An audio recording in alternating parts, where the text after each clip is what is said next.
President Trump goes full Trump, Bernie goes full Bunny, and the fresh faces go fully fresh and fully face. I'm Ben Shapiro. This is The Ben Shapiro Show.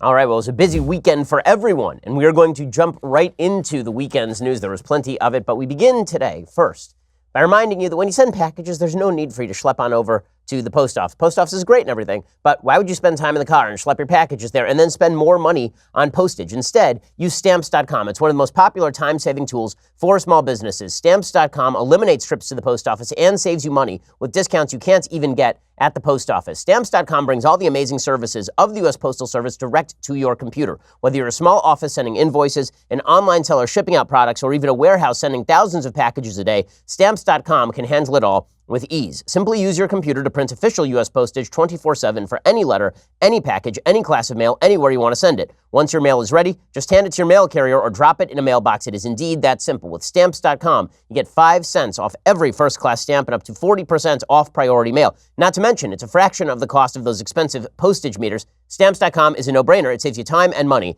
It's no wonder over 700,000 small businesses already use Stamps.com. Daily Wire is one of them. I personally use Stamps.com at my house. When it's time to send mail, I head on over to Stamps.com. Right now, my listeners get a special offer that includes a 4-week trial plus free postage and a digital scale with no long-term commitments. Just go to Stamps.com, click on the microphone at the top of the homepage and type in Shapiro. That is Stamps.com. Enter Shapiro to try it out. Stamps.com, mic at the top of the homepage. Click on it, type in Shapiro for that 4-week trial plus free postage and a digital scale, no long-term commitment.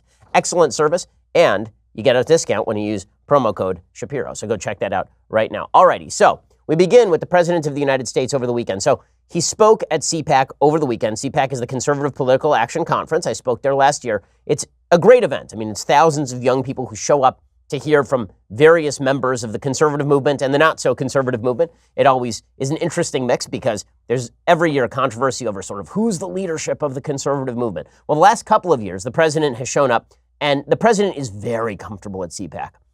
What I mean by this is that the president will just freewheel. So he gave the longest speech of his presidency at CPAC. Dude went for 2 full hours. 2 hours at CPAC, and it was the full Trump. I mean, it was every aspect of him, the good, the bad, the ugly, the hilarious. And the more you see of him, the more you realize that he just sucks the oxygen out of the room. It's going to be very difficult for any Democrat to compete just with the amount of attention that President Trump gathers around him. And my father made a point one time about Barack Obama. When Obama was early on in his presidency, he said, one of the things about Obama that he's truly great at is making himself ubiquitous. He's on every TV all the time. It feels like he's become a part of our lives. Well, Trump certainly has become a part of the American life. Well, does that mean that it guarantees him re-election? Of course not. Nothing guarantees you re-election. But he is so adept at garnering attention to himself that it makes it difficult to think of anyone else in the race. So maybe the idea is that you're going to vote for somebody else as the default. But let's remember, Americans tend to get pretty comfortable with whomever is in office, or at least relatively comfortable with whomever is in office. Right now, his approval ratings about the same as they were for George W. Bush at this time before his re-election, or Bill Clinton before his re-election, or Ronald Reagan, for that matter, before his re-election. So this idea that he is wildly out of tune with prior winners is simply nonsense. In fact, the only president who had really high re-elect numbers at this point was George H.W. Bush, who then went on to lose. It's important to recognize that the American people generally don't like to change horses in the middle of the stream. They really don't. The last president who was a one-term, like a legit one-term president who did not win a second term specifically because of a third-party candidate, didn't lose because of Ross Perot or something, was Jimmy Carter, before I was born. So it's been 40 years since the American people had a legit one-term president like Jimmy Carter. That's a long time. The American people, to overcome that burden, the Democrats are going to have to do better. And again, President Trump is adept at seizing the headlines because he is a barrage. I talk with friends in the news business all the time. And one of the things we are constantly noting about President Trump is that a day in Trump time is like a year in regular time. It used to be that when Barack Obama was president, a day was basically half a news cycle. Now, 1 hour is half a news cycle. The half-life of Trumpism is extraordinarily short. Every 2 hours, there's a new news cycle from the president because he's tweeting something, or something is going on, or the media are so rabid that they generate a controversy, or people reacting to him decide to create a story. Do you remember when Brett Kavanaugh was nominated? You remember that? That was like 3.5, 4 months ago. Okay, that's crazy. That's insane. You remember that Covington High School controversy? That was only about 5 weeks ago, 6 weeks ago. That's how fast time moves in the Trump administration, or rather the news cycle moves in the Trump administration. That means the Democrats are dealing with a flurry from Trump every time he is in public. Well, at the CPAC speech, Nick Gillespie makes this point at Reason.com, Trump demonstrated once again that he is just an overwhelming presence in American politics, with some of the good and some of the bad and some of the ugly. So here is the President of the United States defending his emergency declaration. Now, it is important to note, while the emergency declaration with regard to immigration is not popular among Americans, it isn't by and large, he has not lost approval ratings for it. He's actually gained in the approval ratings. Here's the President talking about the emergency declaration. Last month, I declared a national emergency. And a lot of people talk about precedent, that if we do this, the Democrats will use national emergency powers for something that we don't want. They're going to do that anyway, folks. The best way to stop that is to make sure that I win the election. We're very concerned about setting precedent. I'm very concerned with having murderers and drug traffickers and drugs and drug cartels pouring into our country. That's what I'm concerned about. Now, this is a deeply unconservative argument that President Trump is making right there. This idea, well, I can violate the Constitution, I can violate the balance of powers, because eventually Democrats will too. And the best way to prevent Democrats from doing it is to make sure that Republicans keep being reelected. In other words, give the executive branch all the power, and I, Donald Trump, will ensure that that power is used how you like it. Well, that's not how constitutional government is supposed to work, which is why there's a good shot that today the Senate is going to vote down President Trump's national emergency declaration, forcing him to issue the first veto of his presidency. With that said, one of the benefits that President Trump has is that he gets to argue that Democrats are wildly out of the box, uncaring when it comes to the effects of illegal immigration, when it comes to drug smuggling and sex trafficking and crime being brought into the country via the southern border. Now, how are Democrats going to combat this? Are they really going to combat it with the checks and balances argument? Because their own crowd doesn't care about checks and balances. And Barack Obama certainly didn't care about checks and balances. And then President Trump, he always mixes the good with the bad. Then he says something about the emergency declaration that I think is deeply unconstitutional and wrong-headed and bad. And if Barack Obama said it, I'd be livid. And then he says, listen, I'll sign an executive order defending the First Amendment on campuses. So here's the good. Proud to announce that I will be very soon signing an executive order requiring colleges and universities to support free speech if they want federal research dollars. If they want our dollars, and we give it to them by the billions, they've got to allow people like Hayden and many other great young people and old people to speak, free speech. And if they don't, it will be very costly. That'll be signed very soon. Okay, well, I'll wait to see what the exact extent of the executive order is. Obviously, you want that to remain within legal boundaries. But the basic idea, which is that college campuses should not be given federal funding if they're not going to protect the First Amendment, that obviously is true. This is the thing with Trump. 1 2-hour speech, 1 million headlines. Then the president does what the president always does. He went after the media coverage of his inauguration crowd size. He went after the Russia stuff. The president is basically a 2-hour comedy routine, and I'm not sure the Democrats can keep up with this, frankly. At our big inauguration speech, you take a look at those crowds, and I watched one of the evening shows that are ridiculous, how horrible they are, how mean, how horrible. I saw pictures that there were no people. Those pictures were taken hours before. If you say something like, Russia, please, if you can, get us Hillary Clinton's emails. Please, Russia, please. And then that fake CNN and others say, he asked Russia to go get the emails. Horrible. These people are sick, and I'm telling you, they know the game. They know the game. And they play it dirty, dirtier than anybody's ever played the game. Okay, so listen, again, President Trump is going to have a lot to run against. The fact that the media are constantly supporting his agenda by going over the rails against him. The fact that Democrats are constantly supporting his agenda by inadvertently going too far in the other direction. The fact that the Mueller investigation continues to drag on without any tangible result from it. And here's President Trump going after the Mueller investigation, then ripping on his own attorney general. Again, the guy is a walking comedy show. When it comes to American politics, policy, I'm sorry to say, simply does not matter very much. The question is, which person are you more comfortable with at this point? I'm not sure that people haven't grown comfortable to Trump, seriously. Because at the beginning, it was like, oh my God, what is this? Right? At the beginning, it's like, oh God, he's like your drunk uncle at the party. He's knocking over the barbecue, and now the house is on fire. And what the hell is going on? But now it's like, okay, well, the house is on fire, and we put it out, and he's still kind of stumbling around and drinking, but all right, everything's okay. And barbecue's kind of tasty. Guess we can live with that. Here's the president going after the Mueller investigation and his own Attorney General, Jeff Sessions. Everything with President Trump becomes old news. Sooner or later, everything is baked into the cake. I know the cake is very large at this point. There's a lot of stuff in there. I know there's rat bones and there's old shoes and stuff, but it's all baked in. We all know what's in the cake.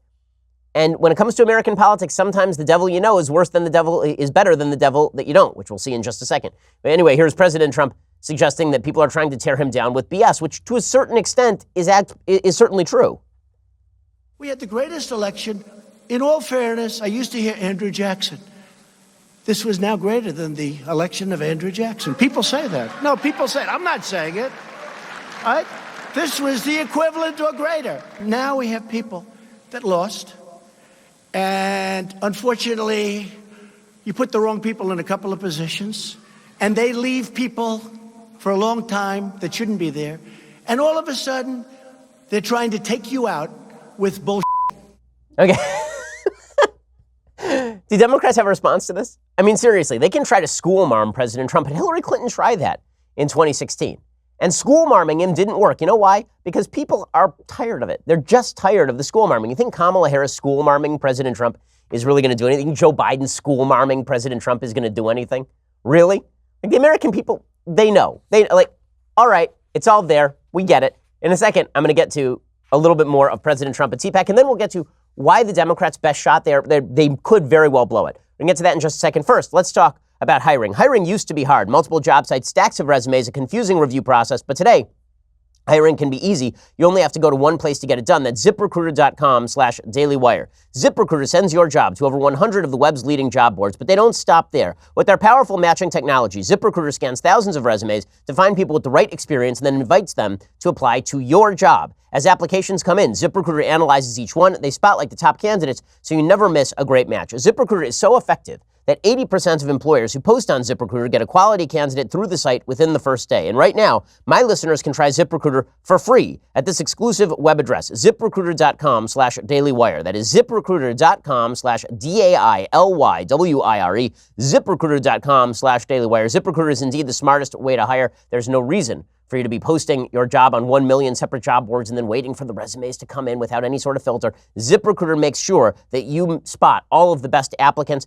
They're so effective. Again, 80% of employers who post on ZipRecruiter get that quality candidate through the site in just the first day. ZipRecruiter.com/dailywire to try ZipRecruiter for free. Okay, so President Trump, again, the fact is that people have gotten used to President Trump, and normally, I think that President Trump would be unpalatable to the American people. This comedy routine would get old quickly because, while it is true that the American people have gotten used to this, it is also true that if the Democrats were sane in any way, if they weren't crazy bat bleep loonies, if they didn't push so far to the left that Bernie Sanders were now a mainstream presidential candidate, they would have a much better shot in this election. I'm not talking about school-marming. I'm just talking about a return to normalcy.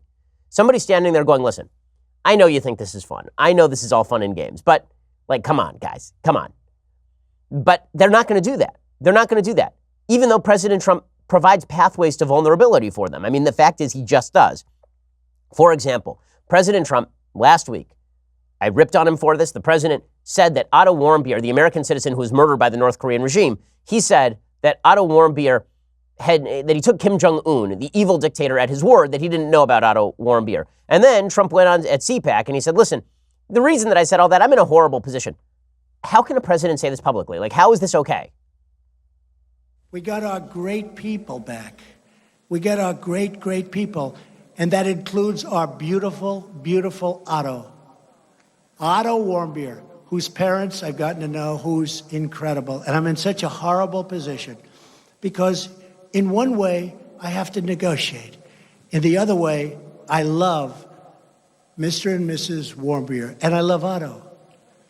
And it's a very, very delicate balance. He was a special young man, and to see what happened was so bad. Okay, it's not actually a delicate balance. You do not have to praise the dictator of an evil country or an evil government, the dictator of an evil government, to be more precise. The country isn't evil. The people, I'm sure, are great, but the government is terrible and evil. The fact is that he praised Kim Jong-un. He did not have to do that. It was so bad that even John Bolton had to come out and condemn President Trump's view. He said, listen, that's Trump's view. That's not my view. This is the National Security Advisor, John Bolton. The president made it very clear he considers what happened to Otto Warmbier an act of brutality that's completely unacceptable to the American side. I've heard him before the summit itself, before the press conference, talk about how deeply he cared about Otto Warmbier and his family.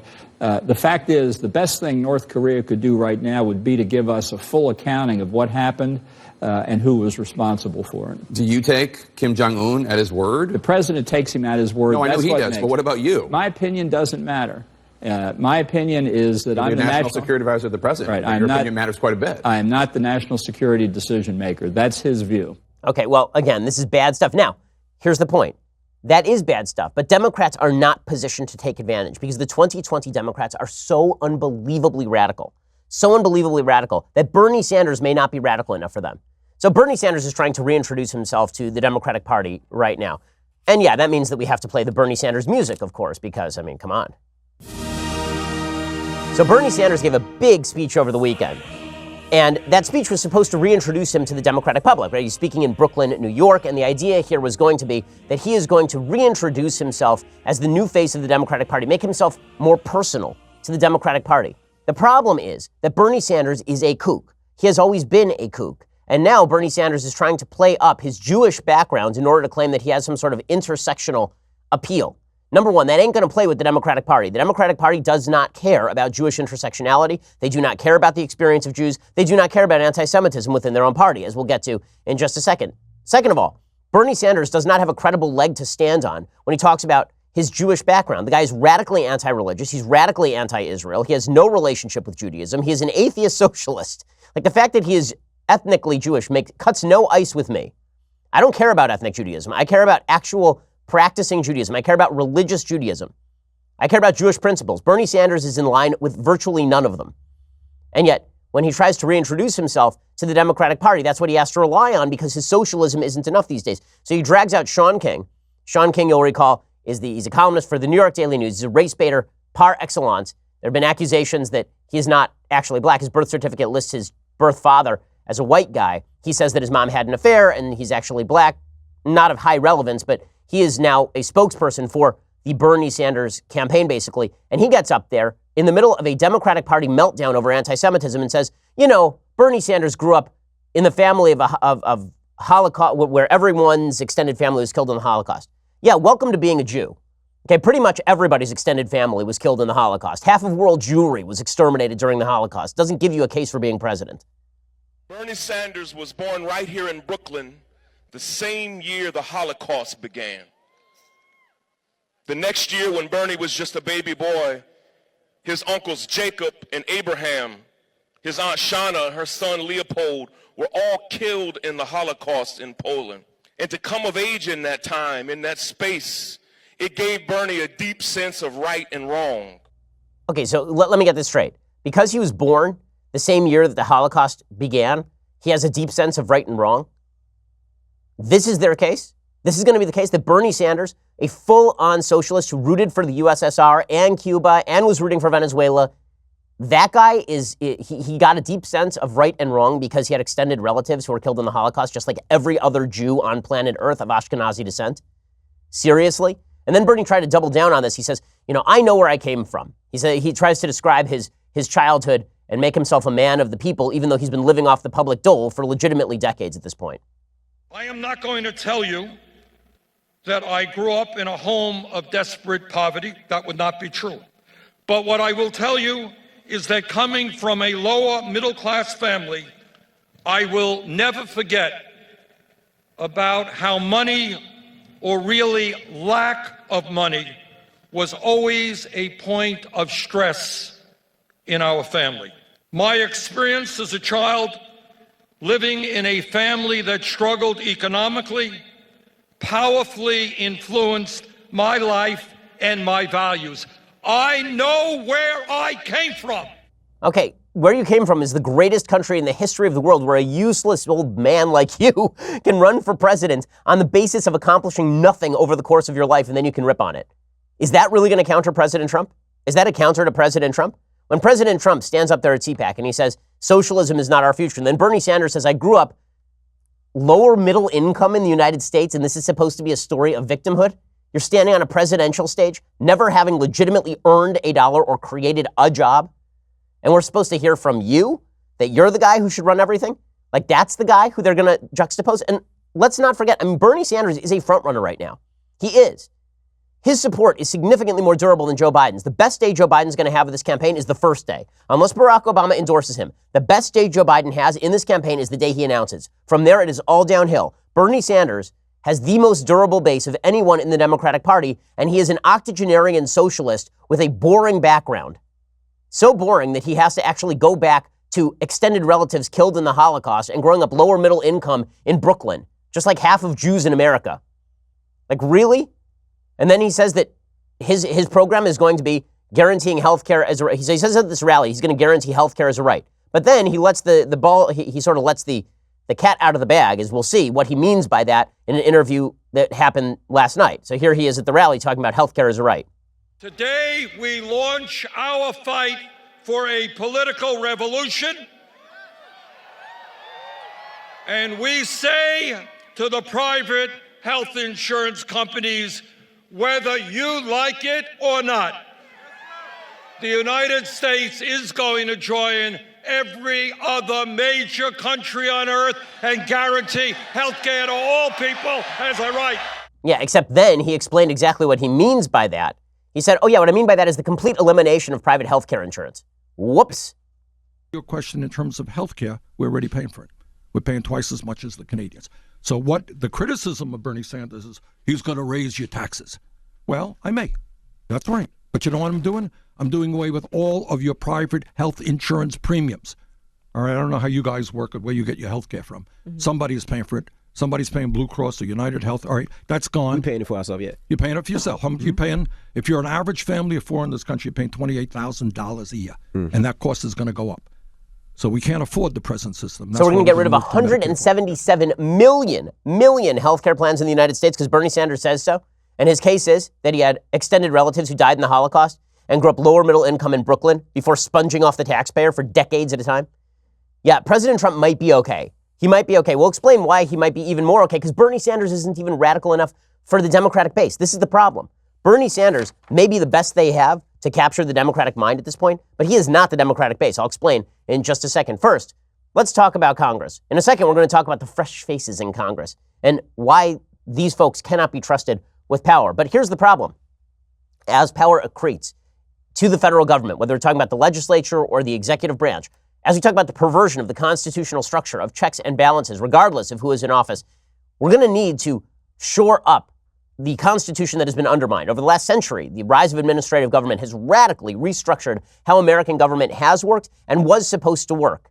It was never supposed to be this way. We weren't supposed to have armies of regulators trying to take control of every aspect of your life. We weren't supposed to have a legislature that was constantly accreting power to itself and a Supreme Court that was constantly saying that was totally fine. This is why I'm a big believer in calling a convention of states where we the people can propose amendments that could force term limits on Congress, for example, or make them balance the budget. We'd consider all of these amendments.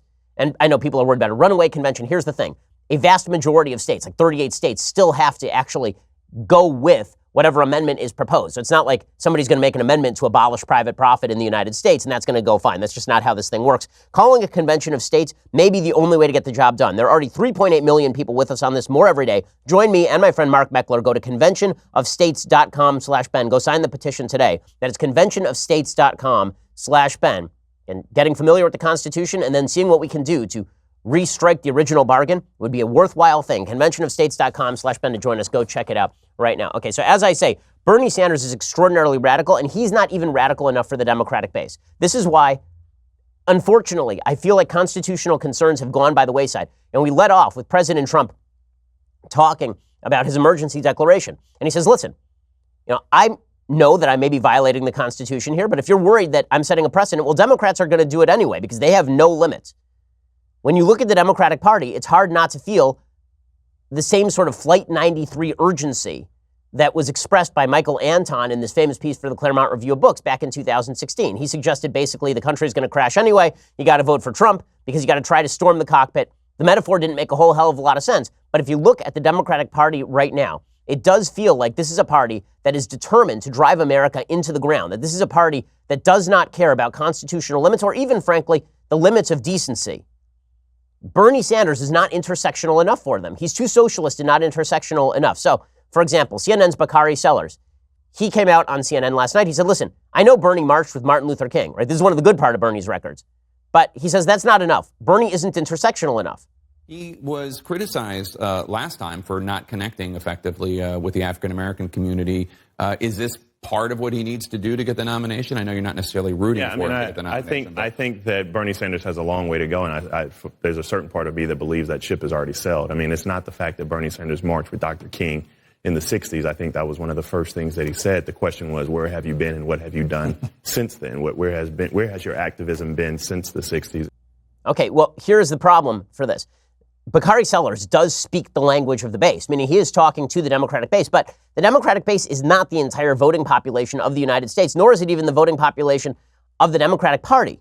There's a poll out of South Carolina today. Here's what it shows. It shows that Joe Biden and Bernie Sanders are the only two candidates to reach double digits in the Democratic primary. Biden has 37% of the vote right now in South Carolina, followed by Bernie with 21% of the vote. Kamala Harris comes in third with 9% of the vote. Cory Booker has 6%. Beto O'Rourke, Elizabeth Warren both receive 5%. Elizabeth Warren is toast. She is done. She is not a competitor in this race. Kamala Harris, though, is charting really low among black voters, and that's what's so fascinating about this.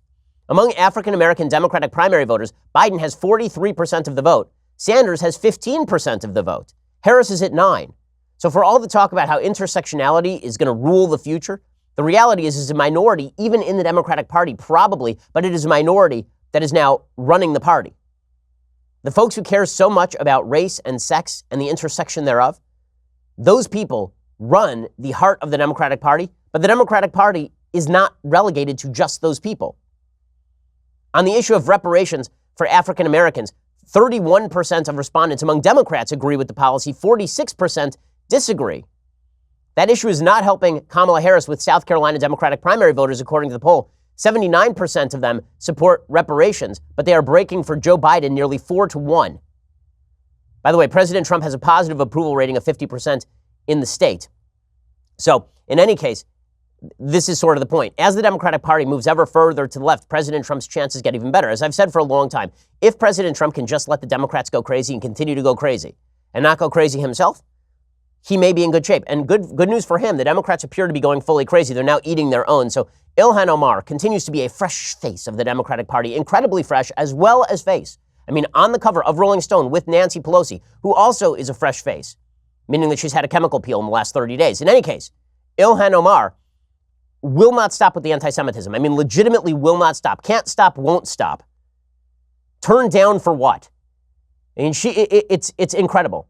She has made 3 openly anti-Semitic public statements in the last month and a half and has apologized twice, not for this latest one. And she's being celebrated by the Democratic Party, so fearful of ticking off their intersectional base. How do you think this is going to play with the broader American public? I don't think it's going to play all that well. So over the weekend, Ilhan Omar, so Nita Lowey tweeted out this. Nita Lowey is a Democratic congressperson from New York. And here is sort of what happened. First, a couple of things. Ilhan Omar last week suggested once again that Jews in America and American Israel supporters were demonstrating dual loyalty to Israel as well as loyalty to America. And that if the two came into conflict, it was really going to be loyalty to Israel that won out. Okay, then in West Virginia, some idiots at the West Virginia GOP, wanting Ilhan Omar to hold their beer apparently, they tweeted out or they put up a poster that had a picture of 9/11 and it said, "Never forget, you said." And then underneath, it was a picture of Ilhan Omar saying, "You forgot," as though Ilhan Omar is somehow a member of Al-Qaeda. Okay, Ilhan Omar is terrible in a lot of ways. She is not a member of Al-Qaeda. That's absurd. It's absurd, and indeed, it is quote-unquote Islamophobic. It's Islamophobic in the sense that not every Muslim is a member of Al-Qaeda. Now, that doesn't mean that Ilhan Omar is any great shakes. She's not. She's joked about Al-Qaeda before. She has essentially expressed sympathy for other terrorist groups like Hamas and Hezbollah. But is she responsible for 9/11? Of course she is not. But when she is called on her own, but the amount of inside the Democratic Party, it turned into, well, let's this Islamophobia by Ilhan Omar against Ilhan Omar is truly terrible. But we're just going to ignore the whole anti-Semitic thing. We're going to ignore the fact that she's an anti-Semite. I'll explain in just a second. First, let's talk about your sleep quality. There's nobody on the planet like you, so why would you buy a generic mattress built for everyone else? Helix Sleep built a quiz. It takes 2 minutes to complete. They use the answers to match your body type and sleep preferences to the perfect mattress. Whether you're a side sleeper or a hot sleeper, whether you like a plush or firm bed with Helix, there's no more guessing and no more confusion. Just go to helixsleep.com/Ben, take their 2-minute sleep quiz. They will match you to a mattress that will give you the best sleep of your life. For couples, Helix can even split that mattress down the middle, providing individual support needs and feel preferences for each side. They've got a 10-year warranty. You get to try it out for 100 nights risk-free. Right now, Helix is offering up to $125 off all mattress orders. Get up to $125 off at helixsleep.com/Ben. That's helixsleep.com/Ben for up to $125 off your mattress order. helixsleep.com/Ben. Go check them out right now. My wife and I have a Helix Sleep mattress. It is indeed indubitably comfortable. It is great. My wife and I took that 2-minute sleep quiz. The mattress came in the mail. We just unwrapped it, inflated right in front of us. We popped it on the bed. It was good to go. We've been on it ever since. It is fantastic. Go check them out right now at helixsleep.com/Ben. Use the /Ben for up to $125 off your mattress order. Go check that out right now. Okay, we're going to get to the continued radicalism inside the Democratic Party, plus AOC running into a trap of her own making. We'll get to that in a second. But first, you're going to have to go over to dailywire.com and subscribe. For $9.99 a month, you can get a subscription to Daily Wire. When you do, you get the rest of the show live. You get 2 additional hours of me every day, every afternoon. We're here, suffering through the afternoon commute with you, and you can be part of it. All you have to do is go and subscribe at dailywire.com for $9.99 a month or $99 a year, in which case you get this, the very greatest in beverage vessels, the leftist tears, hot or cold tumbler. Go check that out right now. It is indeed fantastic. Also, when you subscribe, you get all sorts of other goodies. You can be part of our mailbag. I answer questions sometimes during the show, during the radio breaks. You can go check that out. Also, our Sunday specials become Saturday specials. So, for example, we had on Dan Crenshaw, the representative from Texas. His Sunday special, you could get it on Saturday and hear the extra question. So all sorts of good stuff happening over at dailywire.com. This is why you should go and subscribe and become part of the team. Help support the show. It really is helpful to us. Also, check us out at YouTube or iTunes. Listen, leave a review. We always appreciate it. We are the largest, fastest growing conservative podcast in the nation.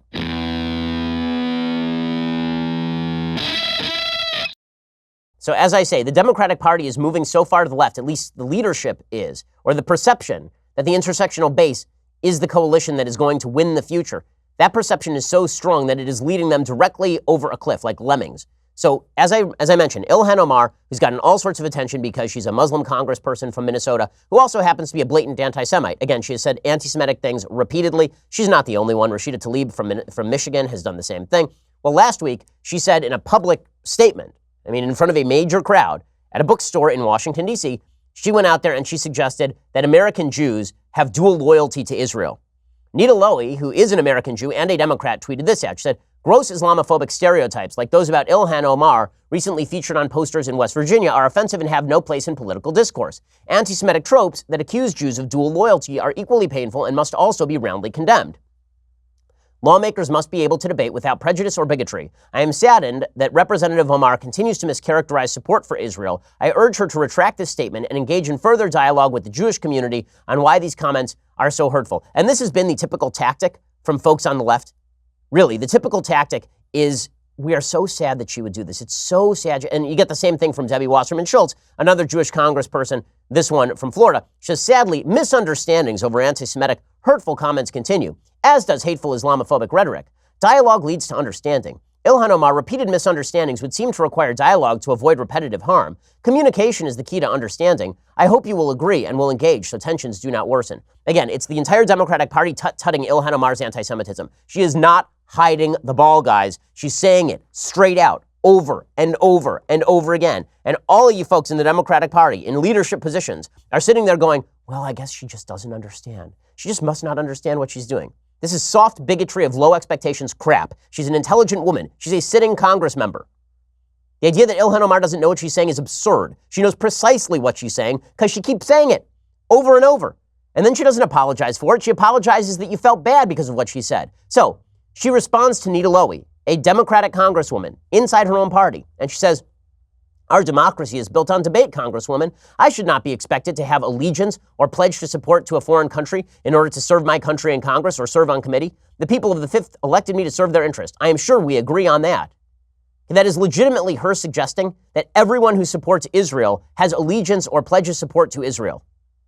No one is expecting her to pledge her allegiance to Israel. No one is expecting her to even support Israel. There are plenty of Democrats who do not. Bernie Sanders is one of them. But the people who come out in the Democratic Party and suggest that everyone who supports Israel has allegiance to Israel, that is an absurd anti-Semitic contention. She engages in it like every 5 minutes. And the entire Democratic Party infrastructure just tuts it. They just go, oh, well, who cares? Now, what's hilarious about this is AOC, as ever, Leroy Jenkinsing every issue. So everybody in the Democratic Party is like, oh, I guess she just misunderstood. It's a misunderstanding, guys. I mean, come on. You can't expect Ilhan Omar to, know things. So AOC then tweets out and tacitly admits that Ilhan Omar engages in anti-Semitism. She says, I'm pretty heartbroken. There isn't more denunciation of this outward and blatant expression of bigotry and Islamophobia by a state party. First of all, I have not seen a major Republican who has not condemned that West Virginia poster. It's a poster. She's a sitting congresswoman, Ilhan Omar. The amount of outrage should not be equal. In any case, AOC then continues, very fresh, very faced. In my opinion, those who stood up against anti-Semitism a few weeks ago should also be calling out the Islamophobia here too. Isn't she tacitly admitting that Ilhan Omar engaged in anti-Semitism? And yet she continues to support every aspect of Ilhan Omar. Everything about Ilhan Omar is worthy of her support. And then people wonder why so many people are polarized and voting for President Trump and thinking about voting for President Trump. You want to make the choice binary. Democrats are making it real easy to make the choice binary. Here's what President Trump wants out of this election. He wants the same thing that he got in the last election. He wants people to look at the Democrats and say, I cannot pull the lever ever for those people. At least I'm used to President Trump at this point. I'll pull the lever for him. At least he isn't engaging in outright anti-Semitic defense at this point. Democrats are. At least he is not pushing and stumping for the destruction of all private health care insurance. At least he's not advocating for open socialism and the destruction of cars and planes. At least he's not doing those things. Democrats are making it real easy for President Trump. They really are. And it's amazing to watch them do it, seriously. I mean, again, the fact that Bernie Sanders is considered a mainstream presidential candidate is more of a joke than Donald Trump winning in 2016. It is, from any objective point of view. The worst you can say about Donald Trump is that he's an ignoramus who doesn't understand politics very well and doesn't have deeply rooted principles. At least he understands enough to know socialism is bad. At least he understands enough to know that nationalization of massive industries and destruction of 177 million healthcare plans would be a bad idea. At least he knows that. My goodness. It really is astonishing. Okay, so meanwhile, AOC has gotten herself in hot water. How's she gotten herself in hot water? Well, according to the New York Post, apparently AOC is another one of these do as I say, not as I do leftists when it comes to environmentalism. As a freshman representative, Alexandra Ocasio-Cortez wants to save the planet with her Green New Deal, but she keeps tripping over her own giant carbon footprint. We're like, the world is going to end in 12 years if we don't address climate change, the progressive darling said in January, speaking of herself and her fellow millennials. And like, this is the war. This is our World War II. Last week, she ratcheted up the rhetoric. She said, it is basically a scientific consensus that the lives of our children are going to be very difficult due to climate change. And she asked whether it was still okay to have children, because again, she is not a smart human.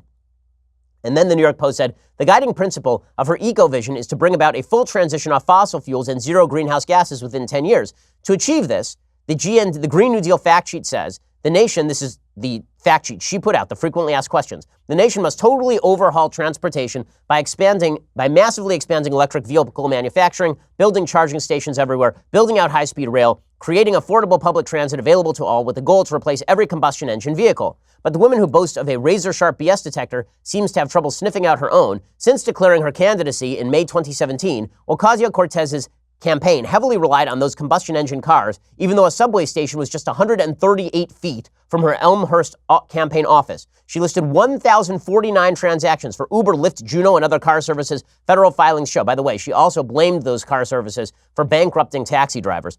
The campaign had 505 Uber expenses alone. In all, Ocasio-Cortez spent $30,000 on those emissions-spewing vehicles, along with car and van rentals, even though her Queens headquarters was a 1-minute walk to the 7 train. The campaign shelled out only about $8,000 on 52 MetroCard transactions.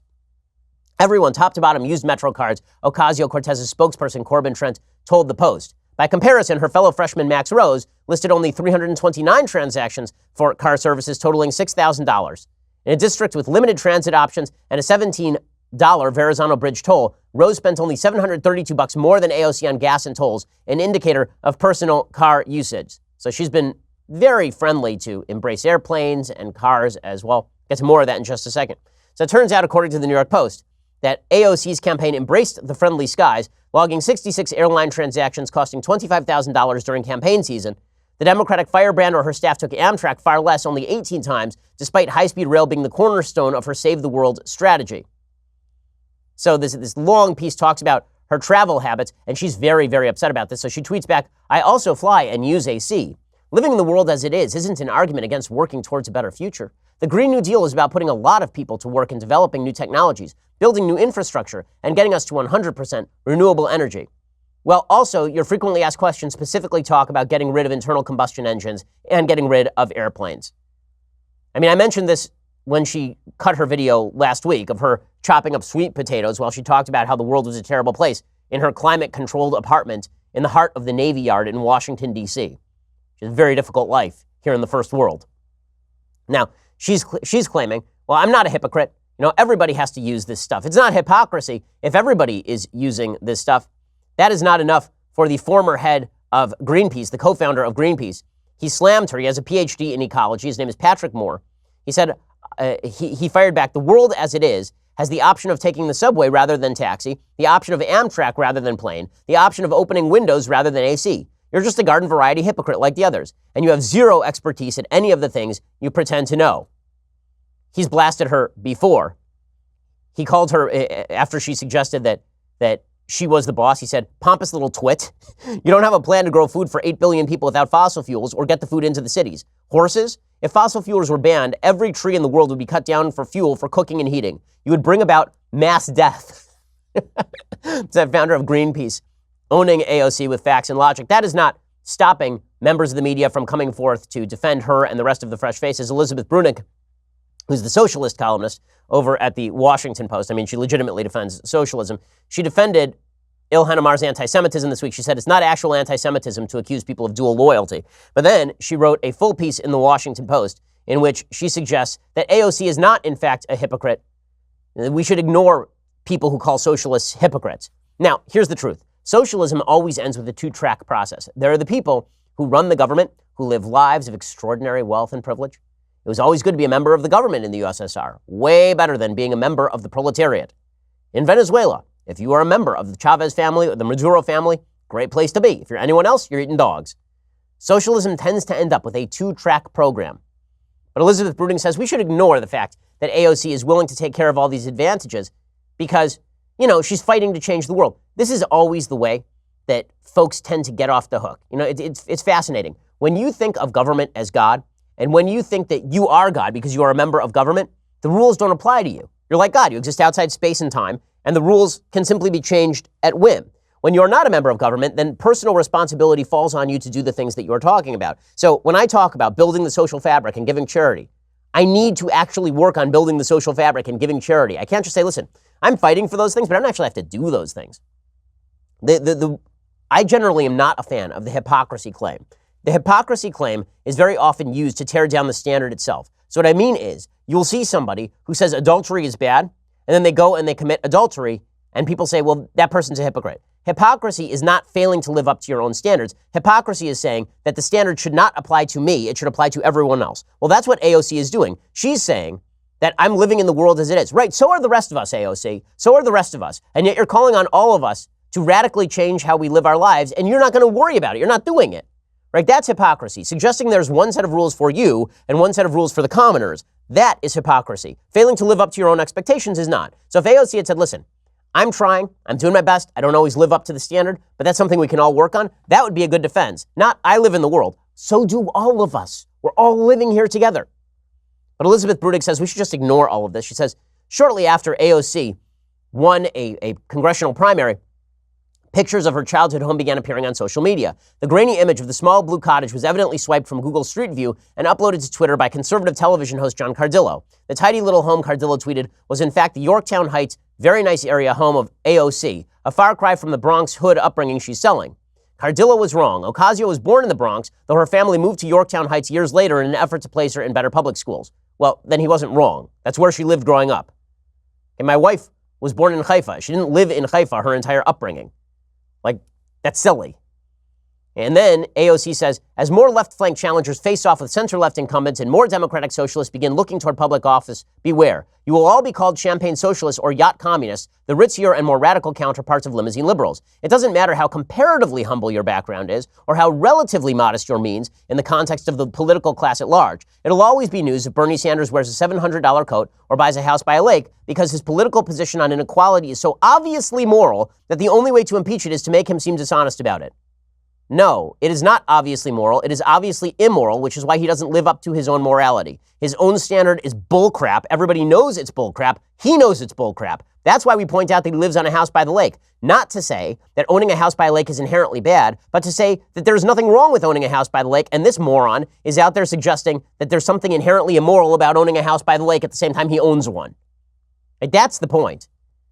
But Bruttig says the same goes and will continue to go for every other candidate who attempts to advance material equality. This stance is hard to supply a persuasive Democratic alternative to, so critics instead claim that its standard bearers don't really mean it. No, we claim that the standard itself is nonsense and no one lives up to it specifically because it's nonsense. That's the point. AOC lives in the world as it is. She expects everyone else not to live in the world as it is. It is not just that she has called for change and innovation and technology. We're all doing that right now. Everyone, right, left, and center. The difference is that she says that it is immoral for there to be billionaires. She says that it is immoral to live certain lifestyles. So does Sanders. You can't live those lifestyles and then at the same time claim it is immoral to live those lifestyles in the now. That is called a double standard. Okay, time for some things I like and then some things that I hate. So, things that I like. There is a movie out on Amazon now called Beautiful Boy. It's based on a memoir from a New Yorker writer whose son became addicted to crystal meth. The movie is, what's good about the movie is that it's really well acted. That's the part of the movie that's really great. I won't say that it's deeply emotionally affecting, but it is really well acted. Timothy Chalamet is a terrific actor. He plays the meth-addicted son, and you do learn a fair bit about meth addiction, how virulent it is, how terrible it is. Here is a little bit of the preview. So how you doing? I'm doing great, just doing what needs to be done. And what does that mean? I'm sorry, Dad. Why don't we just have lunch and talk? We can do that, right? Please. You think that you have this under control. I understand why I do things. It doesn't make me any different. You're just embarrassed because I was like this amazing thing, like your special creation or something, and you don't like who I am now. Yeah? Who are you, Nick? This is me, Dad. Here, this is who I am. This is not you. This is not you, Nick. What are you doing, huh? You always gotta be controlling everything all the time. Let me book your room No, Dad. at a hotel for a couple of nights. Dad. I don't want it to go like this. My son has So the movie is quite good. One of the things that it does show you, and it is true, is that Timothy Chalamet's performance, so much of it is that when you're dealing with folks who are addicted or who have a mental problem, so much of it is an attempt to turn the question back on you. You see in that specific scene, it's a very good scene. One of the things that you see in that scene is Timothy Chalamet's character trying to blame the dad for his own problems.